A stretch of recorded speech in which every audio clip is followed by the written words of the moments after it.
Welcome back to another episode of Monday Mod Tips. Today we're going to be going over how to wire a Stryfe, the very basics of it.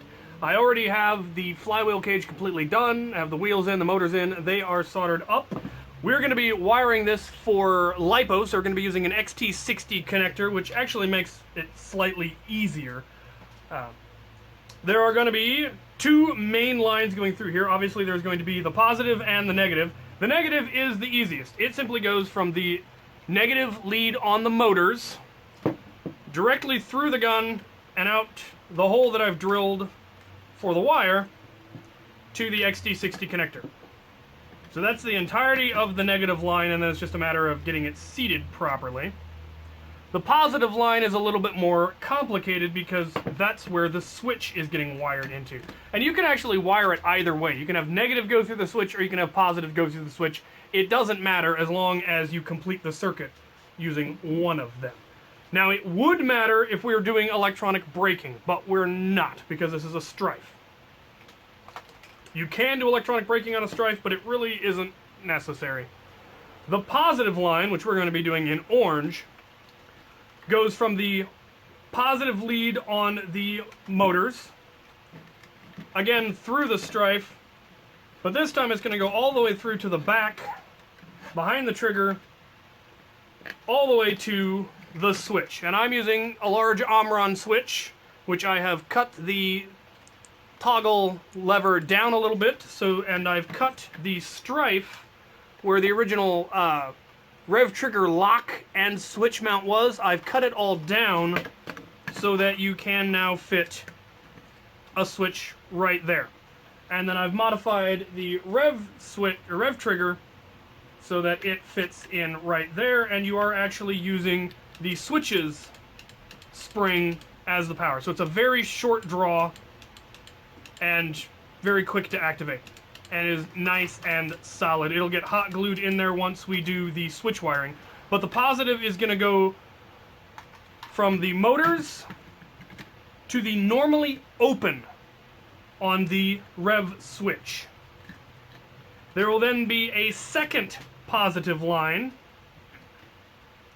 that will go from COM on the switch up to the positive lead on the battery.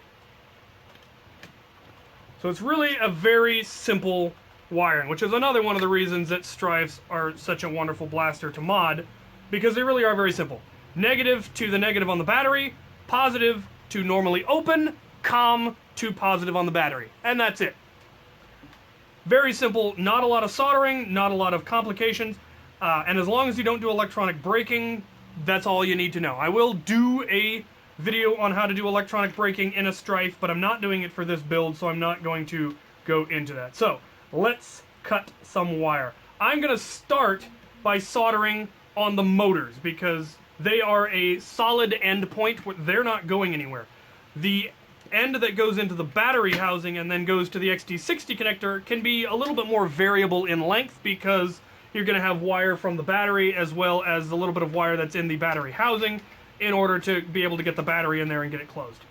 So it is a little bit more flexible. There's also a little bit more flex here in the base of the handle where it's going to connect to the normally open, so I don't need to worry about it being at the exact right point. But because he has that open flywheel cage, that clear flywheel cage, it needs to be really clean at that end. So I'm going to start there and make it clean, and then the messier stuff will be at the other end. So let's get to soldering.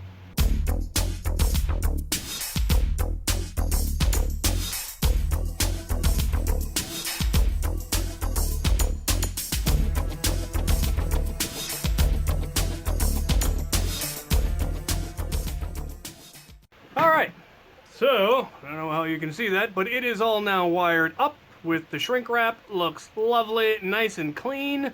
Wires coming out of it. Now it's just a matter of getting them into their proper channels.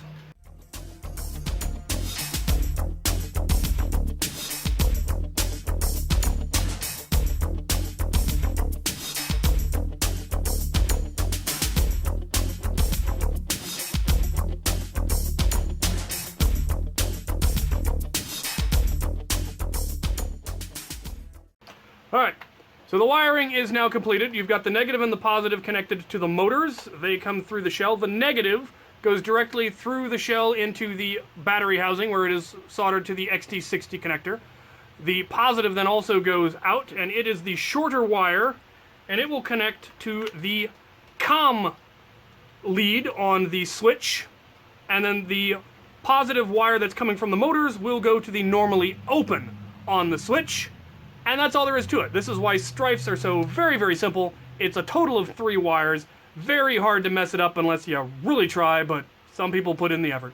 So, if you have any other questions, missed anything, there will be separate videos on how to actually wire the switches, because there's a couple of ways to do it. Let me know if you have any questions, other requests down in the comments below. I hope this was helpful, and thank you for watching.